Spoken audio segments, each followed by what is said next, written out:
We continue with the second part of adverse drug reactions in this session. So far, you have seen the augmented type of adverse drug reactions and the bizarre type of adverse drug reactions in the previous session. In this session, we shall be looking at the other types of adverse drug reactions. So first, let us look at the chronic adverse drug effects. These occur on prolonged use, that is, they are dose as well as time related adverse effects. These occur because of accumulation of the drug over time. So examples of such adverse effects are the occurrence of Cushingoid features with the chronic use of steroids. I've given you the pictures here of the Cushingoid features. You can see a moon-like facies, then abdominal obesity and purple striae, the buffalo hump, and the other Cushingoid features are present with the chronic use of steroids. Similarly, the chronic use of chloroquine can lead to retinopathy because of the accumulation of chloroquine in the retina, and the chronic use of analgesics can lead to kidney damage. These are the examples of chronic adverse drug effects. We'll move on to the delayed adverse effects. These adverse effects occur remotely from the treatment periods, either in the patients or even in their children. That is, when the pregnant woman is taking a drug, the adverse effect may manifest in the children. This is called as a remote adverse effect. It occurs very late from the period the drug is taken. So many years later, these adverse drug reactions can occur. And under this, we have got examples of carcinogenicity, that is the potential of a drug to cause malignancy, and mutagenicity, that is the potential of a drug to bring about genetic changes. So examples of drugs which have got carcinogenic potential are stilbestrol. Now, stilbestrol is an estrogen preparation. When it is taken during pregnancy, it can result in vaginal adenocarcinoma in women, or even it can result in the carcinoma in a female progeny. If hormone replacement therapy, that is HRT, is used for more than 5 years, there is a risk of breast cancer developing. Similarly, if the OCP is used for many years, the risk of breast cancer is always there. So similarly, the anti-cancer drugs, when they are used, they are associated with the mutagenic potential. That is, there is a chance or the potential of the drug to cause genetic changes. The next example of delayed adverse effects is teratogenicity. This is very important. It can also be asked as a separate short note in your examination. So what is teratogenicity? It is derived from the term teratos, and the word meaning of teratos is a monster. And from where this terminology came, I'll explain to you shortly. So first we look at the definition of teratogenicity. It refers to the capacity of a drug to cause fetal abnormalities when administered to the pregnant woman. Now, why or how this terminology came into picture goes back in history to the thalidomide tragedy. Now, the thalidomide was a drug which was used to treat or to lessen the morning sickness in case of pregnant women. It was an antiemetic which was prescribed to reduce the vomiting tendency seen in the pregnant woman during the first trimester. However, it was observed that the children that were born to such mothers who had taken thalidomide during pregnancy, they were born with seal-like limbs. You can see the image of the creature called as seal. These children also were born with seal-like limbs. You can compare the limbs of the child and the this creature appears similar. So these were born with seal-like limbs, and these were referred to as phocomelia, or sometimes they were born without a limb, that is phocomelia, or no limbs at all, that is amelia. And that is why this terminology of a teratos or a monster came. So once this was recognized, people identified that giving drugs to a pregnant mother could lead to unwanted adverse effects in the fetus, and they began to study more about this teratogenic aspect of the other drugs also. So this is a historical aspect of teratogenicity. Now, at which all stages can a drug affect a fetus if it is given to the pregnant woman. So if the drug is given during the stage of fertilization and implantation of the ovum, then that is between conception to 17 days after that, the entire pregnancy can fail. That means an abortion can result. If the drug is given in the period of organogenesis, it's a very crucial period and it is lasting from 18 to 55 days of gestation. If such a drug, if any drug is given during this period, it can lead to gross organ anomalies in the fetus. Similarly, a little later, when the growth and development of the fetus is occurring, that is 56 days onwards, during this period, if you give a drug, there's a chance of having developmental and other functional abnormalities in the fetus. So it is not safe to give any kind of drug during the pregnancy. So the maximum effect or the maximum organ anomalies occur when the drug is administered during the period of organogenesis, that is between 18 to 55 days. So it has to be kept in mind whenever prescribing a drug to the mother that it can have unwanted effects in the fetus. Now, why does this unwanted effects occur in the fetus? This is because the placenta is an incomplete barrier. Any drug that is given to the mother passes on to the fetal circulation because the placenta is an incomplete barrier. The drug that reaches the fetus may influence the process of differentiation. It may interfere with the passage of oxygen and nutrients to the placenta, or it can cause a deficiency of a critical substance that is required for the development of the fetus. Now, the way or the mechanism by which teratogenicity is caused is not clearly understood. Different drugs may have different mechanisms of teratogenicity. So I have just listed out the possible mechanisms that could be explaining teratogenicity. So I'll just quote some examples of drugs and the teratogenic effect. So thalidomide, as I already mentioned, can cause phocomelia, or that is absence of one or more limbs, and amelia, that's the absence of all the limbs. Then diethylstilbestrol can cause vaginal carcinoma in the female fetus. Warfarin, a drug that is used as an anticoagulant, it can cause hypoplasia of nose and eye socket in the fetus. Phenytoin, which is an anti-epileptic drug, can cause fetal hydantoin syndrome. Similarly, sodium valproate, which is another anti-epileptic drug, if it is given to a pregnant woman, can lead to spina bifida in the fetus. AC inhibitors used as antihypertensive drugs can cause oligohydramnios and renal anomalies in the fetus. Antithyroid drugs can cause congenital goiter, and lithium, which is a drug used for mania, can cause fetal goiter and Epstein's anomaly in the fetus. So these are all drugs which very high teratogenic potential. Now, how can you avoid teratogenicity? First and foremost, avoid drugs as much as possible during pregnancy. If the drug use is needed, that means there is a situation where you cannot continue without a drug. For example, the person is developing an infection or the patient is an epileptic who requires the medication. You cannot go away without the drugs. You have to prescribe the drugs. So in these cases, use drugs which are safe.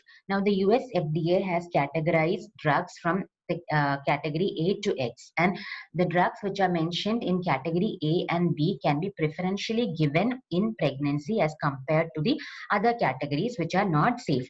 So category X drugs should never be given to the pregnant woman because they are completely contraindicated in pregnancy.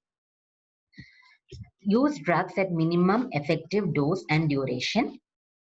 Also, counseling should be given to the woman who is receiving teratogenic drugs not to conceive in the near future. This is also very important that if any female is on teratogenic drugs, the counseling should be given to her and the partner not to conceive while the patient is on teratogenic drugs, and also to keep a period after the use of this drug, after the stoppage of these drugs.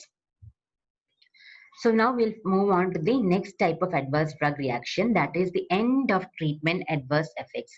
These adverse effects occur due to abrupt discontinuation of a chronic therapy, and these include two types. One is called as a rebound phenomena and the other one is called as a withdrawal phenomena. The first one is rebound phenomena, that is the worsening of a clinical condition for which the drug has been used after the drug is stopped. So here what happens is that we are giving a drug for treating a particular condition, and once you stop the drug abruptly after chronic use, the condition for which you are using the drug will worsen further. Some examples are rebound hypertension after sudden stoppage of clonidine or propranolol. Both clonidine and propranolol are used for treating hypertension. Now, after using them chronically for a chronic period of time, suddenly if you stop it abruptly, the hypertension can come in an exaggerated form. It can come back, it can rebound back in a exaggerated form. That is called the rebound hypertension.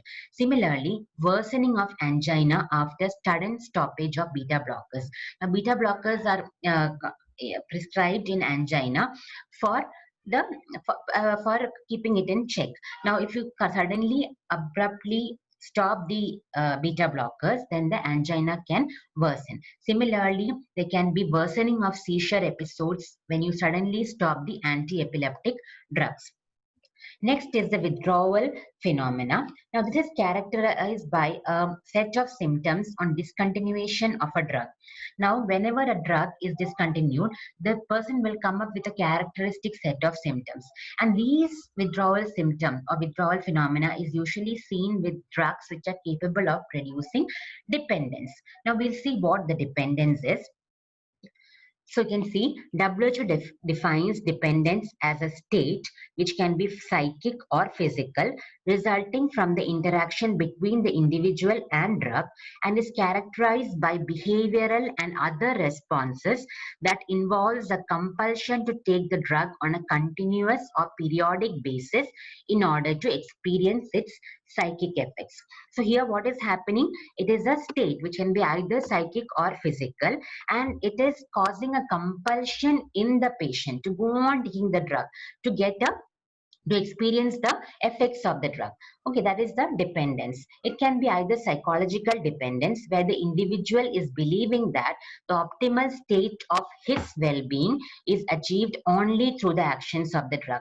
So the patient feels that I can be well only if I take this drug. That is called as a psychological dependence, and it is seen with drugs like opioids and cocaine.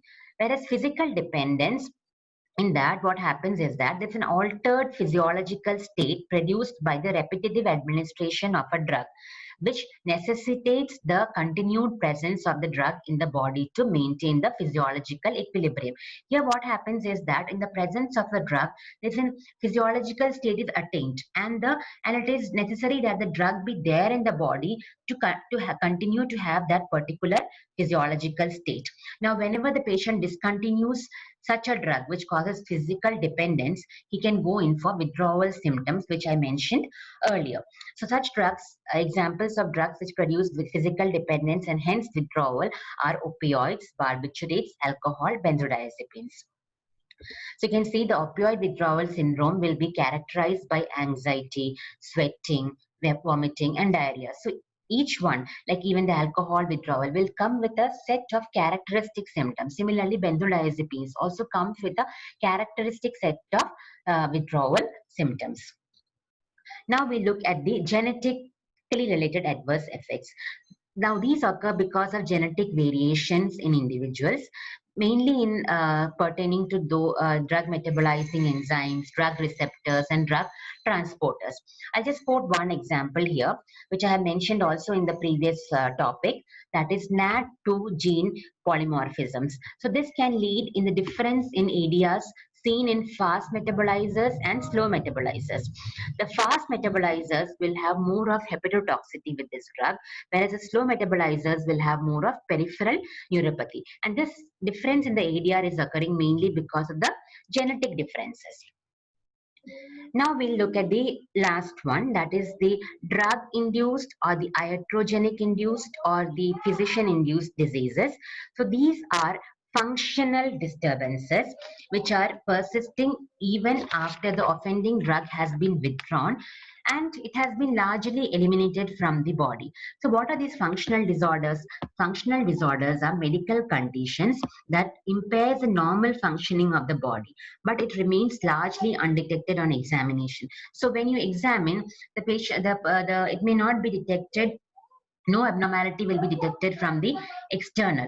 That is a thing, that is a functional disorder where there is no abnormality from the exterior. However, there is an impairment in the normal functioning of the body, and this kind of functional disturbances can be seen with some drugs when they are withdrawn, even after they are withdrawn, or even after they have been largely eliminated from the body. Some examples are peptic ulcers by NSAID. So after you withdraw NSAIDs also, the patient can have go on having this gastric discomfort for a long time. Similarly, Parkinsonism like features can be occurring with atypical antipsychotics even after they have been withdrawn or largely eliminated from the body. Hepatitis can continue even after the withdrawal of isoniazid, and this features of discoid lupus erythematosus can occur with hydralazine withdraw after the hydralazine has been withdrawn and largely eliminated from the body. These are all examples of iatrogenic or physician-induced diseases. So with that, we'll come to the last bit of this adverse drug reaction topic, that is the prevention of adverse drug reactions. So these are some of the points which you can keep in mind to prevent adverse drug reactions. So first and foremost, never use any drug unless it's a good indication. Ask for drug history. Always when a patient comes to you, you always ask them the drug history, whether the patient had any previous drug reactions or is he allergic to some drug, and take care that such drugs are not prescribed. Use fewer drugs and give clear instructions to the patients. So as far as possible, use only fewer drugs and always instruct the patient on how to use the drug or how to the drug is administered. Always use familiar drugs. Never go in for a newer drug with which you are not familiar. Do prior drug sensitivity testing wherever possible, especially in the case of local anesthetics and also in case of penicillins. You can do a previous drug sensitivity testing by the intradermal route. If serious adverse drug reactions are expected with a drug, always warn the patient about them and always ask them to report to the medical facility immediately on detection of such adverse drug reactions. So these are the important questions from this part. Describe teratogenicity with examples. Give examples of drugs producing dependence. Give examples of end of treatment adverse effects. Give examples of iatrogenic diseases. So with that, we come to the end of this session. So all of you, you have to write your regular notes based on the class and keep revising. Thank you.